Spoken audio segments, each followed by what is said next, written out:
Images and videos have long been powerful sources of evidence. But today, advances in artificial intelligence are challenging a basic assumption that what we see is real. What if I were to tell you that I'm not even a human being? How do you feel about boarding the Titanic? Here is Donald, here is Joe. Deepfake technologies can manipulate or generate highly realistic media. This can be used for good and bad. Either way, it is raising urgent questions about trust, truth, and democracy.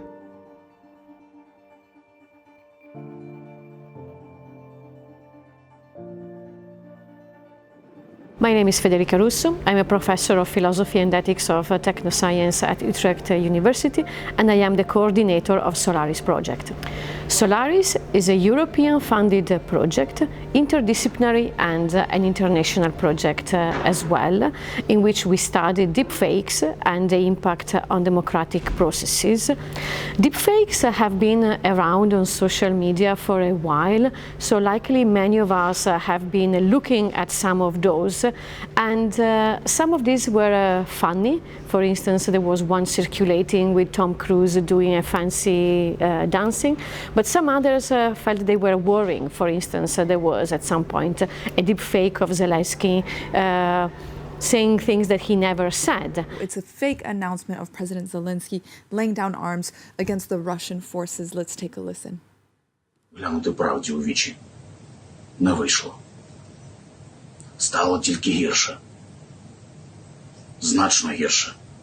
And so the question is, if we cannot make a difference between a true video or a true audio and a false one, what is going to be the effect on democracy, but also the effects on interpersonal trust? So not only the geopolitical stability, but also the everyday life of citizens. And on the other hand, is it all bad? Or can there be some good uses of these technologies to generate artificially videos and audios?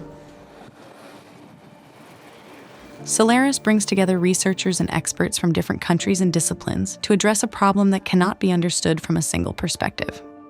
Because it's not just a technical issue or just a legal issue or just a societal issue, it's all of them together, so you really need this interdisciplinary look. When it comes to the use of AI in political discourse, journalists are in the front line of this battle, but we need new tools, new, more effective tools to support us in discerning what is real and what is not, and just academia can provide us these tools. I'm a technical person, right? So for me, it's all about solving equations, right? But sometimes solutions that we developed not only are not used, but also might present danger to the society itself. And in this case, of course, this AI, if it's misused, can do a lot of harm as well. So it's very important, yes, for user experience, for feasibility, but also as part of risk assessment and risk mitigation, to have a broader view. To strengthen those policy recommendations and what we want to do about the problem, you need that interdisciplinary focus, because then we come up with much stronger, much more comprehensive outputs and much more comprehensive recommendations for policymakers. Solaris does not offer quick fixes. It provides evidence-based insights that help societies respond thoughtfully and responsibly. Many people have been worried that deepfakes will become dangerous the moment in which the quality of the audiovisual content will be very good. But this is not correct. We showed in our research that even low-quality deepfakes can be trusted by the public. And this shows that we need to intervene very early at the level of regulation and also at the level of literacy. So the main questions that I've been asking is what is the law that protects, let's say, people collectively, and what are the shortcomings of those regulations, and then how can we improve those through policy recommendations.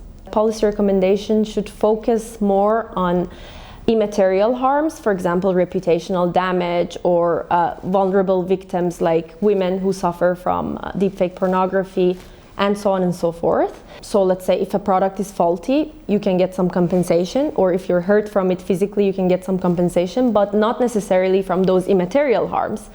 And we think that this is what mainly policies should be focused on, so to protect people in a proportionate way to the harm that the technologies pose. We need to approach this as a social human problem. It's not a problem of products, it's not a problem of legislation. AI is something that we as a society need to adapt to, need to change to in various different ways. It's not just about a piece of legislation, it's not just about a technology. We need to alter our behaviors to tackle that, and in particular, the political impacts of that. It's distorting how we understand truth, so we need to change as a society to address that. The collaboration and especially the synergies between disciplines has really brought added value to our policy recommendations, because we could embed them in a deep and solid understanding of these technologies, how they work and what we can do with them for better or for worse.